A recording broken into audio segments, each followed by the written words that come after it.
Good morning, everyone. May your discoveries be fruitful this day. I am Professor Hartwood, and today's topic will be about the towns and cities of Tenumbra.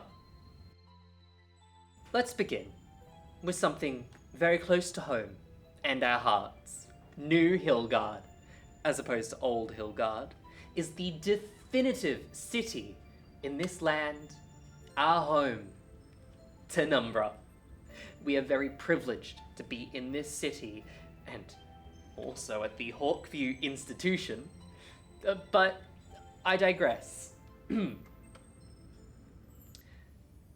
Hundreds of years ago, before we became New Hillgard, this place was simply called Hillgard.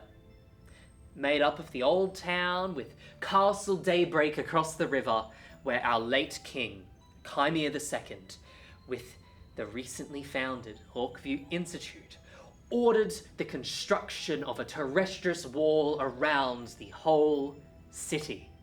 Since then, our city has flourished, with people coming from all over Tenumbra to farm the now safe, fertile lands, or even to make art, or involve themselves in a trade, or even to settle down and have a family. After the passing of King Chimere II, his son, Chimere III, stood down as king and instead founded the Council of Seven to represent all of New Hillgard. And to this day, his great-great-great-great-great-granddaughter, Marianne Noble, sits on the council representing Old Town. For those who have only grown up in New Hillgard, there is more to this wonderful land than this admittedly even more wonderful city. The many roads that lead out from New Hillgard, connected by the light of the Lightkeepers, will lead you to some wonderful places. Following the road to the south will lead you through Middletown, a town for farmers, lumberjacks, and all those who want to escape the hustle and bustle of the city. Beyond that, at the end of the Tenumbran Peninsula, we find Khoi Khan, New Hillgard's sister city, and the latest to be blessed with the gift of terrestrial walls. Khoi Khan gets its name from the orange, white, and black stone stacks that litter the coast and cliffs. If you instead travel the eastern road, you'll reach a town called Maya's End, located where the great swamp meets the sea. And it smells just as bad as it sounds. Continuing to follow the road along the coast leads you to Agaltra, located on Basilisk Bay. This town is where we find statues and artifacts washing up on the nearby stony beaches, and from which the beach gets its name. North of New Hillgard, we find the mining town of Silverstone. This town holds claim to a number of silver mines from which the town earns its name. They even have a monthly holiday in reverence of our two magnificent moons. Who knows what they get up to in there, as outsiders are not permitted for said holiday. But who are we to judge them for celebrating the rest of Tenumbra's beacons of hope against the dark night? Even further north, we find the treetop town of Boomcap. They use the dense thicket and natural protection of the treetops to keep themselves safe from... Taking a turn off the northern road will lead you westward towards a trio of towns. Here, we find Lantern's Rest, also known as the home of the Lightkeepers. Lantern's Rest sits at the end of the Verdant River and looks out at the Istakara Gulf. A lighthouse sits at the end of a rocky pier for fishermen or sailors travelling from Bergrenvesten or Khoi Khan to find their way home in the dark.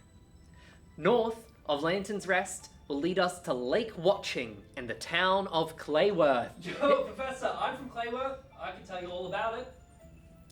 It's a humble town. Their past is simple, having overthrown their corrupt Taine about half a century ago. Now, the town is run through a democratic council of sorts, much like our own city. Even further west takes us to Berg Gronvesten, a town made rich from its location at the end of the Deleft River, the safest means of travel and trade between the dwarven cities and the rest of Tenumbra. Berg Gronvesten is viewed by many as the next in line to build its own terrestrial walls. And after standing for so long, having survived so many of the longest nights, perhaps it is time the town got some well-earned rest. Speaking of the dwarven cities, far in the northwest, only accessible by travelling up the Deleft River, you reach the outpost called Ortown. From here, you can take the road to Mount Berghold, inside of which lies the first dwarven city to have awoken. However, you can also take some underground tunnels to also reach the second dwarven city inside Mount Turnback. Over 1,000 years ago now, the dwarves of Mount Berghold awoke from their stony slumber with no memory of what came before. But in exploring their old home, they rediscovered secrets, magic, and technology. It was they who discovered Stellarium, or stardust, and how it could be used against and be turned into a material for walls that could ward them off in its entirety. They have since reshaped Tenumbra and allowed for places like New Hilgard to thrive. But there is so much more to this land than our home, and so much left to discover. Who knows what else lies out in the depths of the forest or mountains, the sea or the deserts beyond Tenumbra. Thank you. You are dismissed.